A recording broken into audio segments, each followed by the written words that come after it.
Hello what's guys, कैसे हो आप लोग। उम्मीद करते हैं सभी लोग अच्छे होंगे। तो आज के इस ब्रांड न्यू वीडियो में आप सभी का स्वागत है। तो आपने अपनी लाइफ में काफी लोगों को लड़ते हुए देखा होगा, दो परिवारों को आपस में लड़ते हुए देखा होगा, दो दुश्मनों को आपस में लड़ता हुआ देखा होगा, बट आपने दो यारों को कभी लड़ते हुए नहीं देखा होगा। जी हाँ, तो मैं बात करने वाला हूँ दो दोस्तों की या दो क्लाइंटों की जो आपस में एक दूसरे को काफी समय से डिस करते हुए आ रहे हैं। तो आज हम इन्हीं दोनों के बारे में जानने वाले हैं। तो कभी कोई खुद को रोज रोए और सामने वाले को नैनो बताता है और दूसरा बंदा बीच कॉन्सर्ट में खुद के पापा का कमबैक करा देता है। जी हाँ, तो मैं बात कर रहा हूँ दो सौतेले भाई Honey Singh versus it's boy Pakistan. हर साल इन दोनों में कोई ना कोई लफड़ा होता ही रहता है, लेकिन इन सब में सबसे ज्यादा जिनका फायदा होता है वो है पॉडकास्टर्स।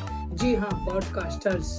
जब पिछले साल हनी सिंह ने अपनी एल्बम को प्रमोट करने के लिए पॉडकास्ट किए, तब पॉडकास्टर को छोड़ के बाकी सबको गालियाँ पड़ी। और जब इस साल भी हनी सिंह ने अपनी एल्बम को प्रमोट करने के लिए पॉडकास्ट किए, तब फिर से सबको गालियाँ पड़ी। यानी अब हम लोगों को पता चल गया, जब हनी सिंह पॉडकास्ट करे तब उनको कंटेंट मिलेगा। अरे ये तो मैं राज की बात बता रहा हूँ। ये साला बदला लेने का तरीका सबसे बढ़िया है। पॉडकास्ट में जाकर बोल तो जनता खुद ही पेल देगी। हनी सिंह का भी बढ़िया है। पिछले साल पॉडकास्ट किए तब उनको गालियां पड़ी, इस साल पॉडकास्ट किए तब इनको गालियां पड़ी। किसी रैपर के साथ स्टेज शेयर कर ले तब इनको गालियां पड़ती, खुद के कॉन्सर्ट में भी इनको गालियां पड़ती हैं। तो साला हम क्यों पीछे रहे, हम भी गालियां देंगे। तुम क्या चाहते हो, सिर्फ तुम लोग व्यू छापो, पैसे कमाओ, हमको भी हमारा घर चलाना होता है। तुम लोग समझो इस समय बादशाह को कितनी ज्यादा दिक्कत हो रही होगी, उसे कितनी ज्यादा प्रॉब्लम फेस करनी पड़ रही होगी। वो बेचारा 10 साल से माफिया मंदिर का पार्ट बन के घूम रहा था और आज उसे क्लाइंट बता दिया गया। इतना चुभने लगा हूँ सबको, छुरा तो नहीं हूँ।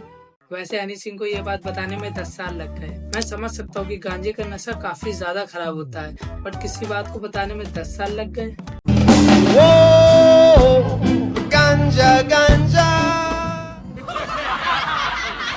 लोग माफिया मंदिर की वजह से इतनी ज्यादा इज्जत दिया करते थे, बेचारे से वो भी छीन ली गई। वैसे हनी पाजी का कॉन्फिडेंस लेवल देखो, दिल खोलकर सबके सामने बोलते हैं कि मैंने चरस गांजे के नशे किए। वैसे दिल खोलकर बोलना भी पड़ेगा, कई लोग उनको वापस से इल्यूमिनाटी न समझने लगे।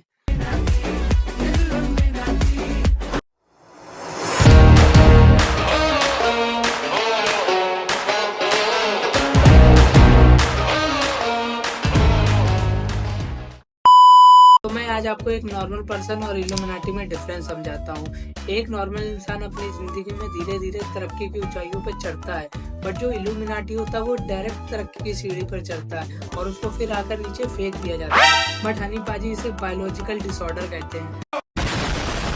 आई नो तुम लोग जियान की बारी का वेट कर रहे हो, बट मैं इट्स बॉय बादशाह को आज सीसी में लूंगा।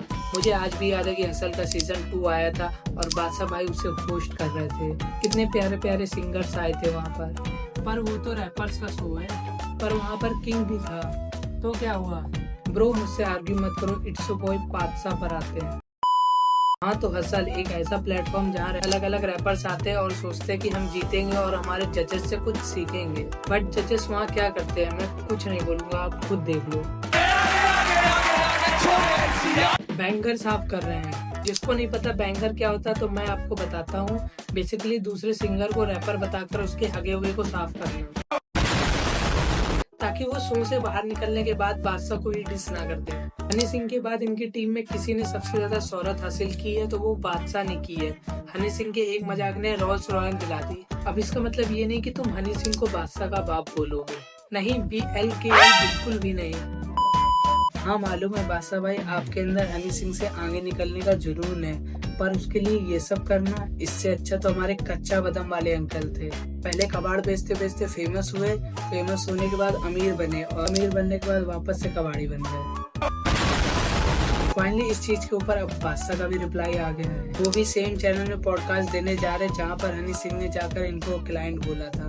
बादशाह भाई, आप असल में सबका बैंगर साफ किया करते हो, पर रियल में कोई आपको पोछा वाला न समझ ले और किंग वापस से आकर ना बोल दे बादशाह भाई is number 1 and I am the number 2। तो मित्रों, कैसे हैं आप लोग। मैं लोटा स्वागत करता हूं आपके अपने YouTube चैनल लुटियाबाज चोर में। विवाद ऐसा कि आपकी 7 पुश्ते हिल जाए। तो मित्रों, विगत 10 वर्षों में जब से मैं पैदा हुआ हूं, मेरे 10 व्यूज से ज्यादा आए नहीं, लेकिन मैं फिर भी खुश था क्योंकि मेरी जिंदगी में पहली बार 10 व्यूज आए थे। इसलिए हमने अपने व्यूज को बढ़ाने के लिए बुलाया यो हनी सिंह को। So boys, let's keep it up, yo Honey Singh. रो रो के यारी सा गुजारदा है दिल। Everybody make हाँ भाई, तू ताली क्यों नहीं बजा रहा? क्यों भाई, तालियां क्यों नहीं बजा रहा ये? क्योंकि मैं बादशाह का फैन हूँ। तुम भी बादशाह का फैन हो? क्या बोला? बादशाह का फैन है? तुझको पता है बादशाह को रैप करना मैंने सिखाया। मैंने उससे 10 लाख रुपए लिए तब जाके उसको रैप करना आया। कोई निकालो इसको, तब मैं पॉडकास्ट करूंगा, वरना मैं पॉडकास्ट नहीं करूंगा। चल निकल यहाँ से, भाग। प्रोड्यूसर मैं ही हूँ। अरे पाजी, आप तो गुस्सा हो गए। मैंने बादशाह को रैप करना बिल्कुल नहीं सिखाया। मेरे को बस उसके 10 लाख रुपए पीने थे, इस वजह से मैंने उसको, वो खुद से रैप सीखा, मैंने उसको कुछ नहीं सिखाया। तू फिर से दारू पी के आ गया? अरे पाजी, मैं सच बोला, मैं 1.5 साल हो गए मैंने दारू को हाथ तक नहीं लगाया। महक कैसी आ रही है? अरे पाजी, you know I am the मदरफक millionaire perfume है पाजी। ये लो, आप भी लगाओ। ये मुझे चल ऐसी रही है।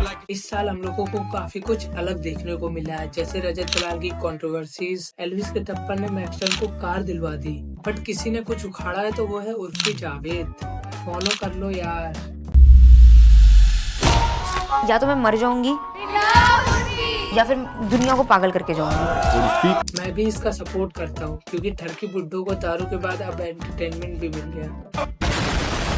ये अमेज़न प्राइम वाले अच्छे लोगों को चैन से जीने भी नहीं दे रहे।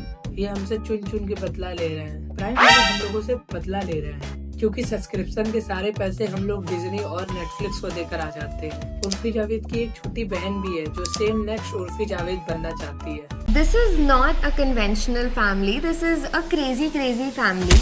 इसको नेक्स्ट उर्फी जावेद बनने के लिए मैं सपोर्ट करता हूँ। बस उसके लिए बिग बॉस के घर में 1 हफ्ते में बाहर होना होगा, क्योंकि उर्फी भी 1 हफ्ते से ज्यादा बिग बॉस के घर में टिक नहीं पाई। उस समय उर्फी की ऑडियंस सुधरी हुई थी, लेकिन बिग बॉस के घर से निकलने के बाद उर्फी को घर चलाने के लिए कुछ ना कुछ तो करना पड़ता। मास क्राउड में कुछ अलग ही क्रेज है। बाद में बिग बॉस के घर से निकलने के बाद उर्फी ने अपना घर चलाने के लिए दूसरों के घर बर्बाद करने स्टार्ट कर दिए। इस शो में क्या होने वाला बेसिकली मैं आपको बताता हूँ कि उर्फी ने अपनी लाइफ में ये सब करने के लिए कितने ज्यादा पापड़ बेले, कितने बॉयफ्रेंड बदले और क्या क्या किया। में लग के रील बननी थी, मुझे ये सब नहीं करना पसंद है। बिग बॉस के घर से इतने जल्दी निकलने के बाद उसने कैसे ये मुकाम हासिल किया, कुल मिला के सिंपैथी कार्ड खेलना। इस शो को देखने के बाद मुझे लाइफ के बारे में काफी कुछ जानने को मिला। भले तुम कितना खराब हो और तुम कितने ही खराब कपड़े पहनते हो, पर घर का खर्चा और रेंट तुम भरते हो तो माँ बाप भी कुछ नहीं कहते हैं। वो उर्फी के पैसों से ही चलता है। मैं भी काम करती हूँ। लेकिन इन सब में सबसे ज्यादा किसी को दिक्कत हुई है तो वो है डॉली जावेद को। तुम बताओगे मुझे? दोनों बहन पूरे ट्रेलर में लड़ते झगड़ते ही दिखाई गई हैं। वॉइस टाइम भी तो कवर अप करना है। टोटल इन्होंने 9 एपिसोड निकाले हैं और हर एक एपिसोड 45 मिनट का है। इसलिए तुम लोगों को बता रहा हूँ कि तुम लोगों का कितना समय बर्बाद होने वाला है। दुनिया तुमको इससे बचाए या ना बचाए, मैं तुम लोगों को बचा रहा हूँ। अभी भी समय है, तुम लोग इसे ताजुब मत दो, वरना तुम्हारी लाइफ उर्फी के कपड़ों में लगी हरी छिपकली जैसी हो जाएगी। और बस थोड़ा सा उर्फी ने अपनी लाइफ दिखाई है, कैसे वो रहती है, लड़ती है अपने फैशन के लिए और अपने कपड़ों को कैसे डिजाइन करती है। अब मुझको पता चला कि इंटरनेट से भी लोगों को कितना ज्यादा परेशान किया जा सकता है। अब उर्फी को देखा देखी प्राइम वालों ने एक और नया शो निकाल दिया है जिसका नाम है कॉल मी बेब, और अनन्या पांडे इसकी लीड एक्ट्रेस है। अब साला समझ में आ रहा है क्यों अनन्या उर्फी की छिपकली से चपक कर फोटो खिंचा रही थी। हे राजा जी, प्रमोशन। हाँ भाई, इसको ही बोलते हैं प्रमोशन। हाँ, प्रमोशन से एक बात याद आया कि इस बार इस शो का प्रमोशन खबरेज कर रहे हैं ना। थकेश भाई, लफड़ा सेंट्रल के लास्ट एपिसोड के लिए कोई स्पॉन्सर नहीं मिला तो खबरेज बन के ये सारे काम भी करोगे। हाँ भाई, तो अब आते हैं वीडियो के ऊपर। पहले आप ये क्लिप देखो।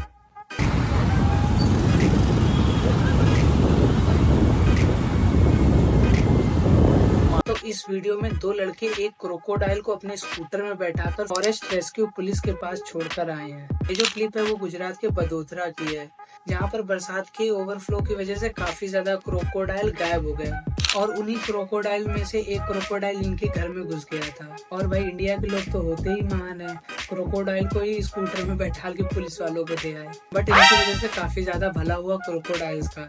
40 क्रोकोडाइल रेस्क्यू हुए इन लोगों की वजह से। लाइफ में असली एडवेंचर तो इन दोनों लड़कों ने ही किया है। क्रोकोडाइल का ही मुंह बांधकर उसको पहले पूरे शहर में घुमाया और बाद में उसे फॉरेस्ट पुलिस रेस्क्यू वालों को दे आए। अब ये लड़के किसी को फ्लेक्स मारेंगे तो बोलेंगे, bro we saved 40 crocodiles, how many you save.